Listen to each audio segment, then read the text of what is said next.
It's Super Bowl Sunday. L.A. Lanier was one of my first football coaches, and he was telling me something I didn't know. As you know, this is between the Seahawks and the Patriots, and both of them won their games 2 weeks ago. What L.A. was telling me that I didn't realize is that Bill Belichick, the coach of the Patriots, gave Tom Brady, the quarterback of the Patriots, gave him the game ball. And Brady took it, folded it up, and put it in his wallet.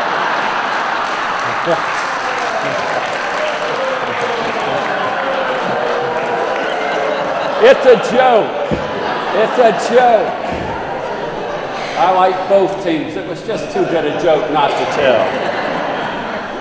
I like both teams, and proud of them both, and understand we have a Savannah fellow who plays for the Seahawks. As you can see, I got ready for the Super Bowl by getting my football haircut. I was going to say that I got my Ray Nitschke haircut, but many of you probably don't know who Ray Nitschke was. He was the middle linebacker for the Green Bay Packers in the 1960s. He was quite an imposing figure with his totally bald head, his missing 4 front teeth, his hawk-like nose, and his constant scowl. He was known for his ferociousness. In one season, he bled constantly from a cut on the center of his forehead that caused blood to drip down over his face the entire game. No one wanted to play against Nitschke. But what a lot of people didn't know is that Ray Nitschke was Jekyll and Hyde. Off the field, he was the gentlest, kindest soul in the world, and that's why he wrote an autobiography and titled it Mean on Sunday. He was coached by the great Vince Lombardi. I hope you know who that was. If you don't, you can't watch the Super Bowl. It wouldn't be right. The winner of the game receives what's called the Lombardi Trophy for winning the championship.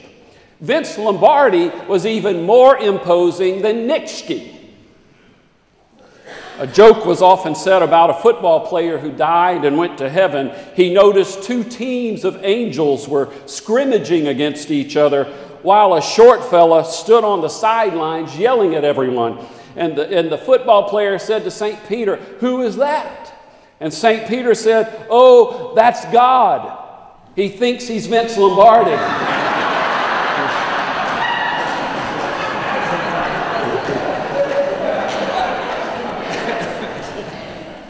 Speaking of God, I called the Lord the other day to see if he wanted to come over and watch the game with me. Now, I know that was a bit presumptuous of me.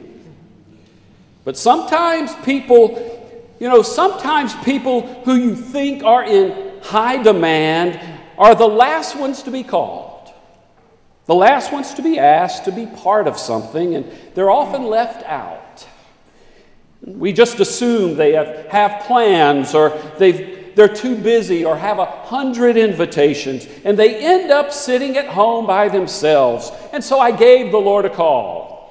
I said, "Lord, I know you're probably busy, or you've gotten 100 invitations, but would you be interested in coming over to watch the Super Bowl with me?" He said, "Actually, I haven't gotten any invitations." See, I told you. He said, "You'd be surprised at how few people think about me on Super Bowl Sunday. The players do some. They're saying all kinds of crazy prayers to me. But most everyone else puts me on hold on Super Bowl Sunday. Well, would you like to come over to my house and watch the game with me?" He said, Thanks for the invite, but I'm really not in the mood." I said, "Come on, it'll get your mind off of things. You're so busy, stressed out. Help you relax." And then I really gave him the sales pitch. I said, I'll have some wings, some potato skins, and even some of that Johnny Harris coconut cream pie. He said, that sounds mighty good. But I don't think so. You see, it's just hard for me to watch sporting events. And then he looked at me, and with a slight grin, he said, I tell you what, Billy, I'll try to get over to see at least part of the game with you. But it won't be until late in the second half. For you see, I'm a big Downton Abbey fan.